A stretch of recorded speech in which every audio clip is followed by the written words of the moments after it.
एक बार की बात है, आचार्य चाणक्य एक ऊंचे शिलाखंड पर बैठे दूर क्षितिज को देख रहे थे, जहां आकाश का केसरिया रंग धीरे धीरे गहरे नीले रंग में बदल रहा था। उनके पास ही चंद्रगुप्त खड़े थे, जिनके मन में एक द्वंद्व युद्ध चल रहा था। पिछले कुछ दिनों से चंद्रगुप्त देख रहे थे कि आचार्य ने राजसभा के कई मंत्रियों और बाहरी राज्यों से आए दूतों से केवल अत्यंत आवश्यक और नपे तुले शब्दों में ही वार्ता की थी। यहाँ तक कि कई बार उन्होंने कुछ प्रभावशाली लोगों की उपस्थिति को भी पूरी तरह अनदेखा कर दिया था। चंद्रगुप्त को लगा कि शायद ये व्यवहार कुछ अधिक कठोर है और इससे शत्रु बढ़ सकते हैं। अपनी जिज्ञासा को शांत ना कर पाने के कारण चंद्रगुप्त ने धीमे स्वर में पूछा, आचार्य क्षमा करें, परंतु मेरा एक प्रश्न है। क्या एक राजा और एक श्रेष्ठ व्यक्ति के लिए यह शोभा देता है कि वो इतना मौन रहे? आप सदैव कहते हैं कि संबंध और संवाद शक्ति बढ़ाते हैं, परंतु आज मैंने देखा कि आपने कई लोगों से केवल उतना ही संवाद किया जितना अत्यंत आवश्यक था। क्या यह रूखापन नहीं है? क्या हमें केवल मतलब निकलने तक ही बात करनी चाहिए? ये तो स्वार्थ जैसा प्रतीत होता है। आचार्य चाणक्य के चेहरे पर एक सूक्ष्म मुस्कान उभरी। उन्होंने कहा, चंद्रगुप्त, जिसे तुम रूखापन कह रहे हो वो वास्तव में एक योद्धा का आत्मरक्षण है। जिसे तुम स्वार्थ समझ रहे हो वो राजनीति और आत्मविकास का सबसे बड़ा सत्य है, केवल प्रयोजन हेतु संवाद। आचार्य ने उठते हुए कहा, चंद्रगुप्त, एक बात सदा स्मरण रखना कि शब्द वो धन है जिसे खर्च करने के बाद वापस नहीं पाया जा सकता। एक मूर्ख व्यक्ति अपने शब्दों को हवा में ऐसे उड़ाता है जैसे वो कूड़ा हो, लेकिन एक बुद्धिमान व्यक्ति अपने शब्दों को स्वर्ण मुद्राओं की भांति संभाल कर रखता है।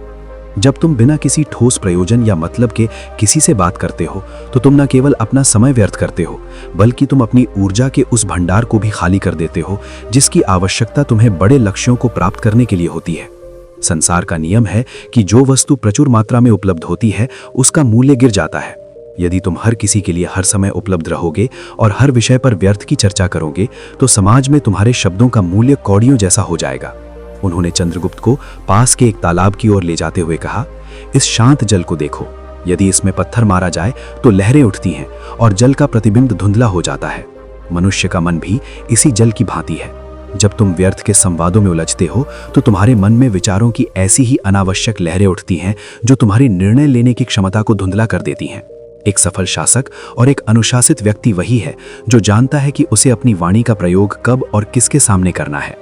अनावश्यक बातों से अति परिचय जन्म लेता है और शास्त्र कहते हैं कि अति परिचय से सम्मान का नाश होता है।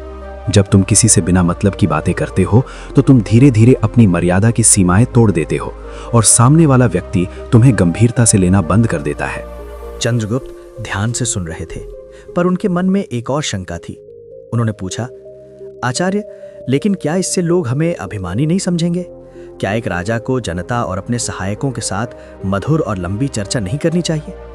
चाणक्य ने उत्तर दिया, मधुरता और व्यर्थता में अंतर है चंद्रगुप्त। तुम मधुर बोलो परंतु सार्थक बोलो। एक राजा का कर्तव्य न्याय करना और शासन चलाना है, न कि गोष्ठियों में बैठकर गपशप करना। जो व्यक्ति केवल मतलब की बात करता है वो वास्तव में दूसरों के समय का भी सम्मान करता है। जब तुम केवल आवश्यक बात करते हो तो लोग जानते हैं कि जब तुम मुंह खोलोगे तो कुछ महत्वपूर्ण ही निकलेगा। इससे तुम्हारी वाणी में एक भार पैदा होता है, एक अधिकार पैदा होता है। शत्रु भी उस व्यक्ति से भयभीत रहता है जो कम बोलता है, क्योंकि वो कभी नहीं जान पाता कि उस मौन के पीछे कौन सी रणनीति पक रही है। आचार्य ने आगे विस्तार से समझाते हुए कहा, चंद्रगुप्त, मनुष्य की जीभ उसकी सबसे बड़ी शत्रु और सबसे बड़ी मित्र दोनों हो सकती है। जो व्यक्ति अपनी जीभ पर नियंत्रण नहीं रख सकता वो कभी अपने राज्य पर नियंत्रण नहीं रख पाएगा। यदि तुम बिना प्रयोजन के बात करते हो तो तुम अनजाने में अपने रहस्यों को उजागर कर देते हो। बातों बातों में तुम अपनी कमजोरियां, अपनी योजनाएं और अपनी सोच को दुनिया के सामने रख देते हो। एक बुद्धिमान व्यक्ति के लिए उसका मौन ही उसका सबसे बड़ा अस्त्र है। संवाद केवल सेतु होना चाहिए जो तुम्हें तुम्हारे लक्ष्य तक पहुंचाए, वो मनोरंजन का साधन नहीं होना चाहिए। यदि संवाद का कोई लक्ष्य नहीं है तो वो केवल कोलाहल है। उन्होंने चंद्रगुप्त के कंधे पर हाथ रखते हुए कहा, आज से एक नियम बनाओ। किसी भी संवाद में उतरने से पहले स्वयं से 3 प्रश्न पूछो। क्या ये बोलना अनिवार्य है? क्या इससे किसी का हित होगा? और क्या मेरे इन शब्दों का कोई ठोस परिणाम निकलेगा? यदि उत्तर नहीं है तो मौन धारण कर लो। याद रखो, जो व्यक्ति अपनी ऊर्जा को व्यर्थ की चर्चाओं में नष्ट नहीं करता वही व्यक्ति विपत्ति के समय सबसे सटीक और प्रभावशाली निर्णय ले पाता है। मतलब के लिए बात करना स्वार्थ नहीं बल्कि आत्म अनुशासन है। ये तुम्हें भीड़ से अलग करता है और तुम्हें उस ऊंचाई पर ले जाता है जहां तुम्हारी एक आज्ञा हजारों शब्दों पर भारी पड़ती है। चंद्रगुप्त को अब आचार्य की बात का मर्म समझ आ गया था। उन्होंने अनुभव किया कि अब तक वे अपनी वाणी को कितना सस्ता समझ रहे थे। आचार्य ने अंत में अपनी बात समाप्त करते हुए कहा, वत्स, जो सूरज केवल प्रकाश देने के समय ही चमकता है, उसकी पूजा पूरी दुनिया करती है। लेकिन जो आग बिना कारण हर समय सुलगती रहती है, वो अंततः राख में बदल जाती है।